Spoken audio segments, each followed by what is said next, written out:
up, Cavs Nation? I'm your host, Ethan Sands, and I'm back with another episode of the Wine and Gold Talk podcast. And joining me today, none other, columnist Jimmy Watkins. And we're coming to you guys after the Cavs' fourth straight win in a row.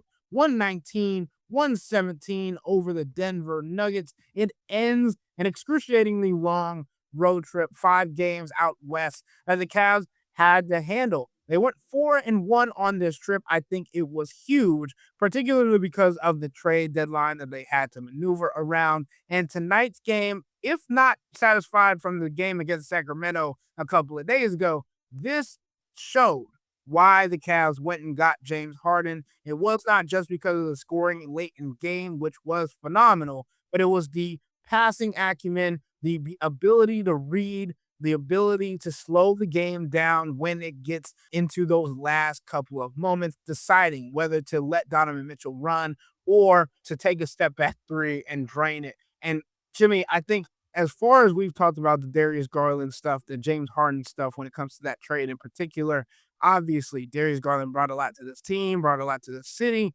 but there were some instances where Darius Garland would feel the urge to try and do too much in those moments. I don't think we felt that from James Harden, at least on my end. How did you feel about tonight's game as a whole, but also the lasting moments from the end of the game and how this game came to a conclusion? Yes, it's the game tying 3 from James at the end there. But to me, it's more this game. The James Harden impact on this game is more the Donovan Mitchell substitution out of the game with like 8 minutes or so left, and the Cavs are down 8. That's just not an option that Kenny Atkinson has had for a lot of this season. You take Donovan Mitchell out of the game, you're down 8. He comes back in, the game is over. And tonight, Donovan Mitchell comes out. They're down 8. He comes back in 2.5, 3 minutes later. They're down 5. They go +3 in the Donovan Mitchell list minutes, led by James Harden and some of the other second unit guys. Frankly, the Cavs second unit wasn't great for a lot of tonight. Heading into that fourth quarter, a lot of the second unit guys were like -10 or worse against a Nuggets bench that struggles mightily a lot of the time without Nikola Jokic. But the fourth quarter came around. James Harden knew what time it was. And I mean, look, the Darius Garland part of this, again, is more about his availability or lack thereof this season, I think, because this time last year, the Cavs were advocating for Darius Garland to be named Clutch Player of the Year. How quickly we forget, right? So Darius Garland has had those moments too. I promise we won't rehash the Garland Harden trade every single time we come on the podcast for the rest of the year, but just feel like that's worth pointing out. And again, you're seeing it tonight. Harden is a better version of the stagger that the Cavs had with Garland and Donovan Mitchell. He's sturdier. He's bigger. There are more passes that he can make, different angles that he can make them from because he's taller and he can see things that Darius Garland couldn't see, and he can take more contact. Like James Harden, as much as the Cavs would bend over backwards to praise Darius Garland's defense at times, and that was as telling about Darius Garland's defensive issues as anything, was how much the Cavs insisted on praising him in public anytime he held up okay. James Harden had 4 blocks tonight. Like, the broadcast showed 4. I don't know. Regardless, he had some blocks. He had 3 or 4 blocks, and he had a couple of look, no one's mistaking James Harden for an all-world defender. Like, it's a long time since OKC when he was actually asked to like take serious defensive assignments. But like, he was legitimately making plays at the end of this game, crowding Jokic at the end of the game. He forced a turnover on Jokic that Jokic tried to flop into a foul at the very end of this game. And then on, I want to say the second to last possession, was it him who was matched up on Jamal Murray when the Nuggets were looking for someone to throw the ball to off of Jokic? They ended up having to throw to Tim Hardaway Jr., who didn't have the best night from 3, missed a shot, right? So I just think that there are bigger picture things that the Cavs need to sort out with the Donovan Mitchell-James Harden pairing. But like, at its baseline tonight, you can see having one of these dudes, all world creators, run your offense at all times is a huge boost for a team that, again, you'd love to see that with you would have loved to see that with Darius Garland, but the guy was just hurt. Like, for the rest of this year, we didn't know what his outlook was going to be. James Harden is going to be here. And you've seen it these first 2 games. When Donovan's on the court, it can be a little clunky still, which is totally to be expected. These dudes are gonna need some time to feel each other out. When he's off the court, James Harden running the offense looks like James Harden running any other offense, and that you've already seen Jarrett Allen, Jalen Tyson, Sam Merrill reaping the benefits of that. Yeah, and you mentioned Jalen Tyson. I want to get to this last point about the just the pace of the game with James Harden on the court. Because Jimmy, we talked about this previously. Like he had to come off a couple of personal reason games where he wasn't playing for the Clippers. It was a couple of the few games that he had missed the entire season was right before he got traded. So then the Cavs not being able to have him as a practice participant because of the trade pending and all these things, he wasn't able to go through that USC practice in full when it comes to him being there in Los Angeles, which is big because we talked about it last season with DeAndre Hunter not being able to have as many practice days. Stacking those opportunities with those players is super important, but not having those can be debilitating. But James Harden, even just being able to be in the room during a practice is helpful. And I think we've been seeing that.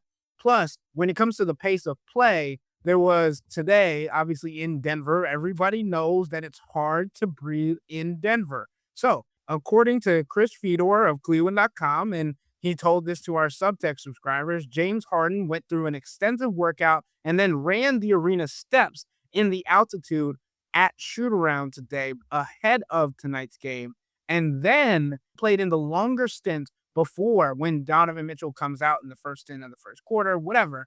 He looked tired, Jimmy. He did not look himself. Brad Doherty was trying his hardest to say that he looked conditioned. He didn't, right? And that's not a testament to James Harden in the past not being in shape, yada, yada, yada. Sometimes you just need a couple games, especially when playing in Denver, to get your legs, to get your breath, to get your lungs, all these things. But in that same vein, how he played and manipulated the defense on the offensive end when it came to the fourth quarter and the game slows down as it does during the playoffs. And as Kobe Altman said in his post-trade deadline press conference, wanting to see what it would look like, the difference between Darius Garland going tween, feeling like he has to get to the rim and then not being able to finish because there's a bigger defender. This time, and this is a really specific example from tonight's game where James Harden drove to the lane after being contested from the three-point line, saw Jonas Valanciunas standing in the middle of the paint and said, instead of trying to force it and get a layup, maybe get fouled, whatever, he did a jump pass to the top of the key to Jalen Tyson, who had a wide open look.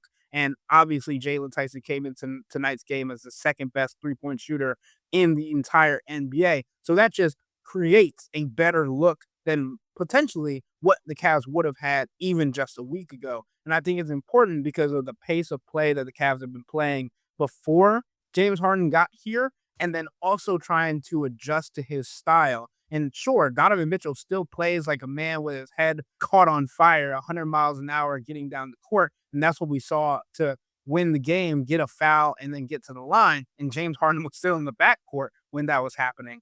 But I do think that having two tempos, having two styles is going to benefit the Cavs in multiple different ways. And we talk about that when it comes to the pick and roll style and being able to read defenses and feed Jarrett Allen in the pocket or Sam Merrill. And I will go into that later, but I think that's a really good opportunity for James Harden to continue to grow his chemistry and camaraderie with this team.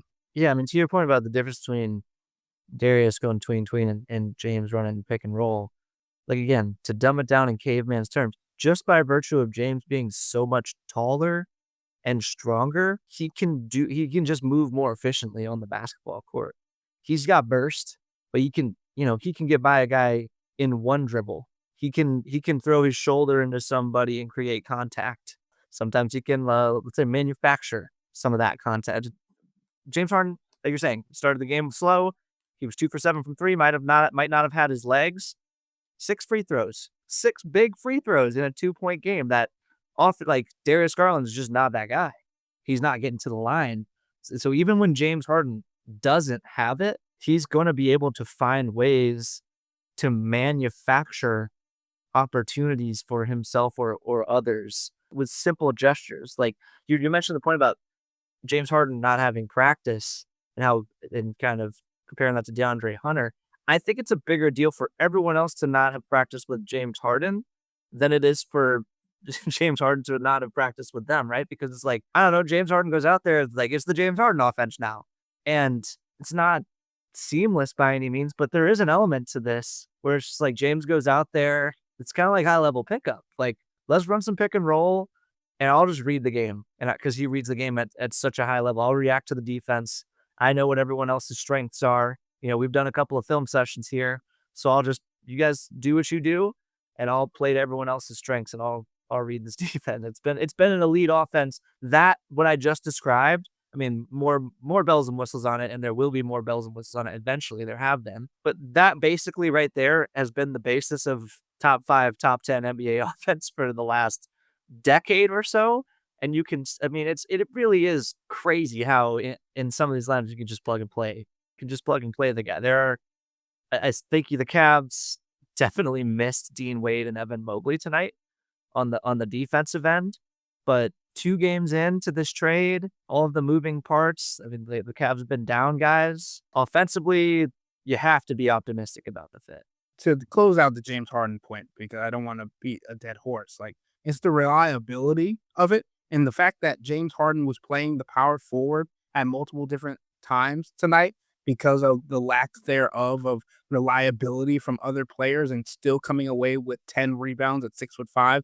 This can be a conversation about DeAndre Hunter or Darius Garland. Pick your poison at this point. But when we talk about the lineup manufacturing and the combinations that Kenny Atkinson was forced to find, obviously, no Dean Wade, no Max Strus, no Evan Mobley. As Jimmy mentioned, they missed all of those guys. But Naquan Tomlin was in foul trouble. Keon Ellis was in foul trouble. Sam Merrill was in foul trouble. And I'm not going to say I was in love with the starting unit going up against Nikola Jokic being 4 guards and and Jarrett Allen, but I think it helps James Harden playing in a second unit where other guys are coming in and still trying to figure out their roles. Whether that's Keon Ellis or Dennis Schroeder being like, well, I'm trying to find my place here too. James, just go get a bucket and we'll figure it out from there. Or it's Naquan Tomlin. Hey, tell me where I'm supposed to be so I can be most beneficial to you, right? And these kinds of mixes and matches. Thomas Bryant, right? Help me be the most efficient self that I can be. I think that's extremely important for what the combinations that the Cavs have been finding, but also going forward, how they can structure who they have on the floor. Obviously, it was beneficial that Jonas Valanciunas and Nikola Jokic don't play on the floor at the same time, so Denver doesn't employ a too big lineup. So the Cavs could go smaller. They could go to Naquan. They could go to James Harden at the 4, who was subbing in and out together, right? I just think there's so many different layers that Kenny Atkinson was able to deploy in tonight's game. And while not everything might have worked, him being able to make quick adjustments on the fly has been something that we've asked of him throughout the entirety of the season. And obviously, having Donovan Mitchell be able to get breathers on a night that he still had 32 points, 10 assists, 3 of 10 from deep, and 11 of 23 from the field. I think it's beneficial to everybody, but most importantly, it's beneficial to Donovan because it takes the load off of him. And that's something that we've been talking about on this podcast since last playoffs and finding an area of reliability for him to trust in others. And maybe Kenny doesn't want to say it's a you go, I go kind of thing, but having that even be a process of thought is helpful for star players. Yeah, I don't know that it necessarily has to be like your turn, my turn. I don't know that that necessarily has to be a bad thing, right? If Donovan wants to chill in the corner for a couple of possessions, by all means, be my guest. Same goes for James Harden. If James Harden wants to hang out for a little bit, I mean, ideally, you'd like everyone to be moving off the ball at all times and cutting and playing the beautiful game. Obviously, that's what Kenny likes the most. But number one, both of these dudes, just by virtue of existing on the basketball court, can help each other. They're both capable shooters. They both space the floor. James Harden, I don't know about tonight, but against Sacramento, was shooting a bunch of catch and shoot threes, that's an evolution in his game. Part of one of his, as he was sort of transitioning out of this Houston Rockets alpha all the time kind of role, like playing with Embiid in Philly, it was a kind of a hang up that he would get some of these looks and he'd pass them up. I think I even saw him pump fake 1 or 2 of them tonight. That's always going to be a work in progress because he's so used to playing this way. But against Sacramento, he was letting those things fly and he was hitting them. That's huge. Donovan Mitchell getting more catch and shoot threes. That sounds great for the Cavs. I get what Kenny's saying. You don't, and he mentioned one of the first things he said after Sacramento was, I didn't think it looked your turn, my turn. I don't know if I agree with that, and I don't know that's always a bad thing for those two to. It's kind of like the old LeBron thing about resting on the court. Like sometimes LeBron, when he played with Kyrie, would just go, "All right, I'm kind of winded. Go do stuff." That's what he liked about Kyrie. Is like Kyrie, he didn't necessarily have to be in rhythm to just go get a bucket, right? LeBron could just call on him, throw him a grenade, go do something. Kyrie makes something happen. There's again, you want to smooth the edges out, and I think the Cavs will be able to do a little bit more with Don and James as they get more acquainted with each other. But this is a fine start. Superstars playing together, inherently, there's going to be always a little bit of your turn, my turn, because they're both so used to doing their thing. I don't necessarily think that's a bad thing. I will say, though, to your point about the 4 guards, and the Cavs did get beat up a little bit on the glass at times tonight. The Dean Wade reliance makes me super nervous right now. I blame you, Jimmy. I blame you because the last podcast you were like, this always happens. Dean Wade gets into a rhythm and then he somehow pulls up on the injury report and is hurt. And we don't know what happened, when it happened. This is another case of Dean Wade wasn't available when the Cavs needed him. And sure, it worked out, but like we can't put no more bad juju out for Dean Wade, especially because we know how fragile he can be on occasion. You blaming me or you blaming fate? Because this is just what happens. This is just what happens with Dean Wade. I nicknamed him Dean NP Wade a couple years ago for a reason. I take no joy in it. The guy just gets hurt. His lower extremities haven't been cooperating with his basketball career. It's this honestly like it's borderline a cycle. You can time it up. I don't know what Dean Wade's astrology sign is, but it's almost like when the mood turns a certain shape, it's like a beginning of the season. Oh, Dean Wade struggling a little bit to find that confidence he had last season after he fell out of the rotation at the end of last year. Midway through the season, oh, Dean Wade, one of the Cavs' most important players by all these advanced defensive metrics. Don't sleep on Dean Wade. Dean Wade, so underrated. Dean Wade can't get rid of, and I agree with this decision, by the way, can't dump Dean Wade in a trade to get under the second apron because he's indispensable as a rotation player. Agree with that decision. And then we get to this part where Dean Wade is hurt, and it's like, well, I don't know. I don't know what to make of it. For some reason, I feel like it keeps happening on long road trips because last time it was when he was coming back from having a kid and he tweaked something at a Rice University practice. And then we didn't hear from him for like a couple of months. And now it's again, they're on this 5-game road trip. Hey, what happened to Dean Wade? What happened to his ankle? And I'm not trying to make jokes about it because it's a serious matter. Right. It's sad. It's honestly, I feel bad for the guy. I feel bad for too. the guy because over it's like knee, ankle, like the stuff he keeps, seems like he keeps having these little tweaks that last just long enough and nag just long enough to throw him off his rhythm. And then he comes back and it takes him a while to get it. I'll tell you this. I'll tell you this much though. We have less of a danger this time of Dean Wade falling completely out of the rotation as a result of this, just because the Cavs don't have very many out. Like they need Dean Wade to fill those minutes at the 4 now more than ever. They just need bodies. And I mean, they made the DeAndre Hunter trade was a Jalen Tyson trust trade. It was also a Dean Wade trust trade. So that I think there's less of a risk. Like there will probably be a little bit less pressure. Also, hopefully, for Dean Wade's sake, this is a little bit less significant of an injury. So maybe he can bounce back a little bit quicker. I don't know what the deal is with his ankle, but I think he'll have a little bit more wiggle room to bounce back from this one if you're looking for a bright side on it. Yeah, and the other portion you mentioned, not necessarily seeing Dean Wade fall out of the rotation. The other portion of that is Max Strus still isn't back. So we have no idea what the rotation is going to look like. The other portion of that, a little add-on to the add-on, Jalen Tyson is looking like a capable starter. Whether you have him at the 3 or the 4, not going to push it that far. You don't want to have him at the 4 if you can help it. But as a starting small forward, Jalen Tyson is looking like somebody that can hold his own in the NBA. And we've had that conversation on this podcast at length. So I'm going to move on to maybe my last thing from tonight. We talked about James Harden, right, and the impact that he can have on the bigs. Jarrett Allen has had his fourth consecutive double-double. Obviously, it's only James Harden's second game with the Cavs. Still, every time Evan Mobley and Darius Garland in 2 years ago, whatever, every time Evan Mobley has not been available for an elongated stretch, Jarrett Allen has stepped up. And we've had this conversation a couple of times on this podcast, this year in particular, when it came to his physical appearance and how people around the NBA, how people, fans think of him maybe as soft and all these things because of the narratives from the Knicks series a couple of years ago, yada, yada, yada. Jarrett Allen continues to show up for this team. And we keep talking about reliability, dependability. 30 points from Donovan Mitchell. You might not get it every night. 25 to 30, sure. James Harden, 20 points a night, reliable. If you can get 20 points from Jarrett Allen like you've been getting, oh man.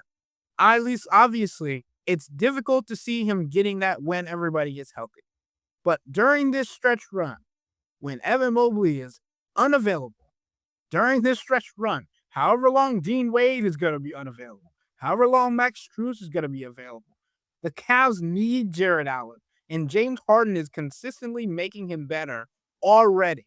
The conversations that we've seen on the sidelines of them talking, trying to figure out angles and all these things, but just the connective tissue between those two, and then obviously Donovan Mitchell, and then also having Sam Merrill back in the two-man game that they can run.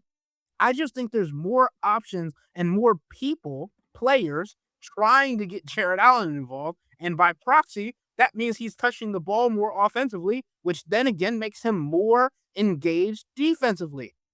That makes him dangerous. That makes the Cavs dangerous. That helps everybody. Even when Evan Mobley, reigning defensive player of the year, is not on the floor, the Cavs can now still rely on Jarrett Allen. Sure, Nikola Jokic had a great game tonight. He is probably one of the hardest players to guard in the league. Okay? Give Jarrett Allen a little bit of slack on that end. He still was holding his own, and it, other than the assist, was going bar for bar with Nikola Jokic. I think we have to give James Harden, Donovan, Jarrett Allen their props from tonight's game, but also just how it has looked, not only from tonight or this road trip, but how Jarrett Allen has consistently been this. It's just had to be tapped into because of the opportunities and the ball being placed in his hand, because even he has said it in the past. He cannot do it by himself offensively. He needs everybody around him to help him out. Number one, I'll say this is going to sound hilarious, but you'll take 22, 11, and 14 from the best player in the world. You'll take that from Nikola Jokic. 6 for 11, 22 points. Like, I feel like Jarrett Allen did a decent job. I really do. I feel like he was fighting to the end. They made it hard on Jokic late at time. I mean, they were sending him help, but okay, still, you have to fight to get to that point. A lot of times, Jokic gets the ball down low. The help doesn't make it there. He just bulldozes his way in there and gets 2 points. That soft, feathery touch. Number two, I would say, I don't want to sound like a broken record, but I will repeat myself as I have been for the past year and a half. The Cavs do not go as Jarrett Allen goes. Jarrett Allen goes as the Cavs go. They put the battery in him. He needs, like, this is just big man 101, man. They need the ball to play with energy. And James Harden's really good at finding, look what James Harden turned Clint Capella into in Houston. Joel Embiid has one MVP playing with James Harden. Coincidence? I don't know. He didn't win any MVPs without James Harden. That much I know. This is what James Harden does with big men, and he's going to keep to over and over and over again. I would, like, the way that Kenny's been pairing Don and Evan all year, I see no reason why that shouldn't continue when Evan comes back.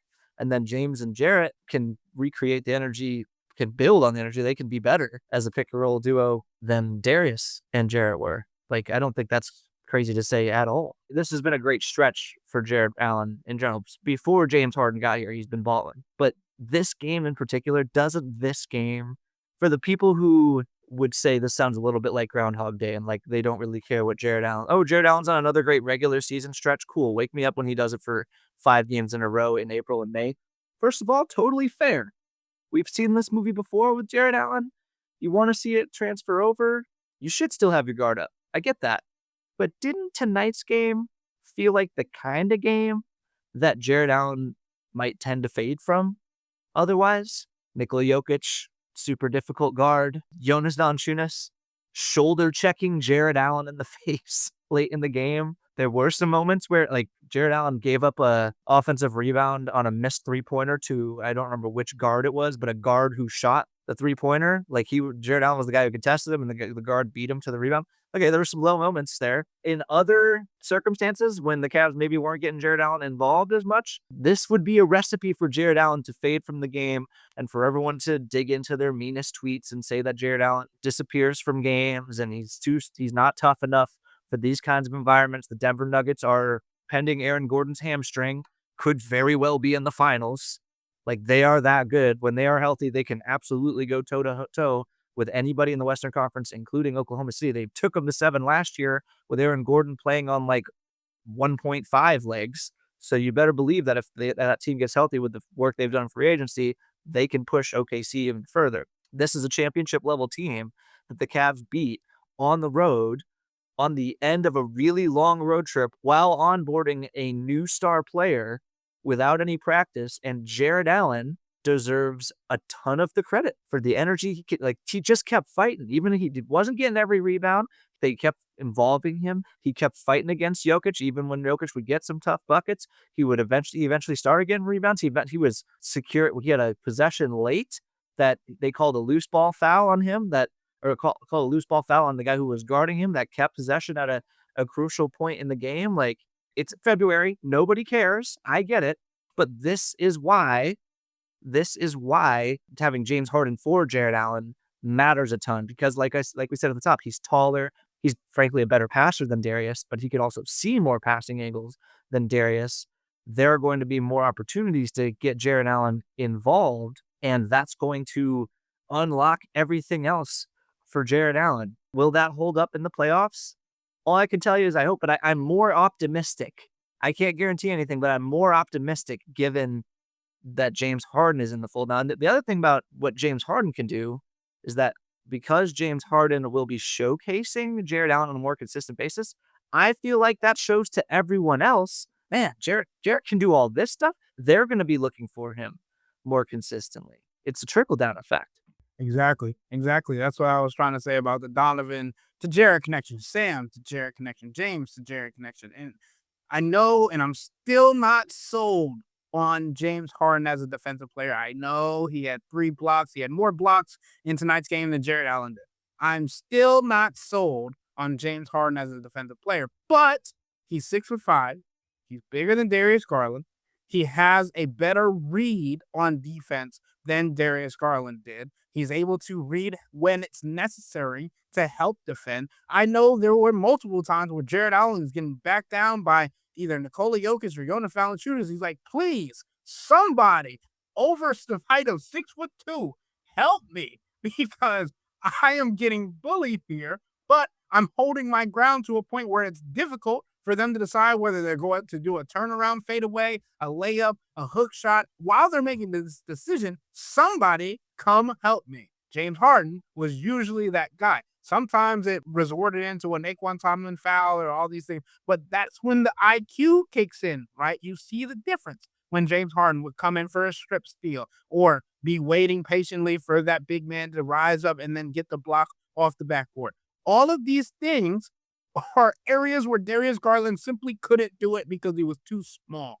or he wasn't paying attention on that point and was trying to lean into Kenny Atkinson's defensive principles for this season, which was go for deflections, be on the perimeter, make sure there's no outlet passes, all these things, especially with Nikola Jokic. I know that Darius would have been out on the perimeter trying to get a steal and get out in the transition. It's not what James Harden was doing, and I don't think the Cavs win tonight's game without those deflections, the blocks, the help defense. And we've seen it before where the Cavs have been poor as help defenders, and it has led to open looks on the perimeter as well. So I'm curious to see, and again, I want to reiterate this, I need to see more of it because it's only James Harden's second game, but it's a good start. It's a really good introduction, and he hasn't even played in Cleveland yet. That's the next step. Cavs fans being indoctrinated to the James Harden experience because of what he can do, what he means to Donovan and Jarrett, and then because I'm done saying when, if the Cavs get fully healthy, that will be where the Cavs can finally see their full form. And against teams like this is a good start to showcase what could be. Yeah, James Harden's not going to be a plus for your defense.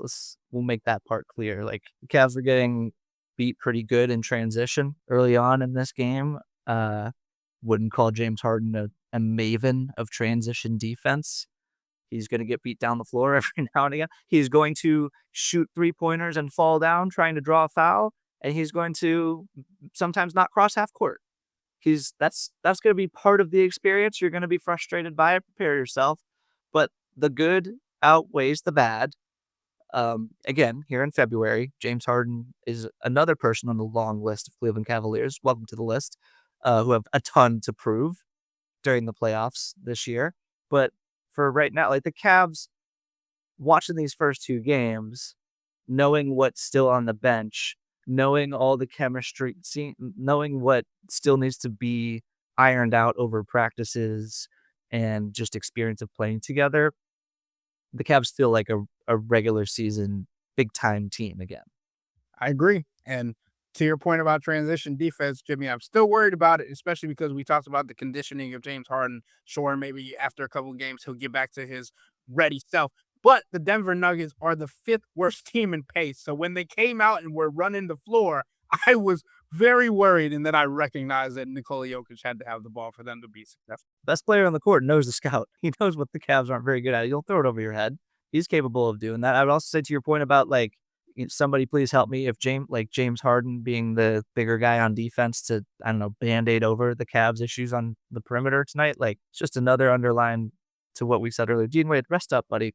Heal up. This defense desperately needs Dean Wade. More than they should, but hey, we're Dean Wade fans on this podcast, so we're not mad at it.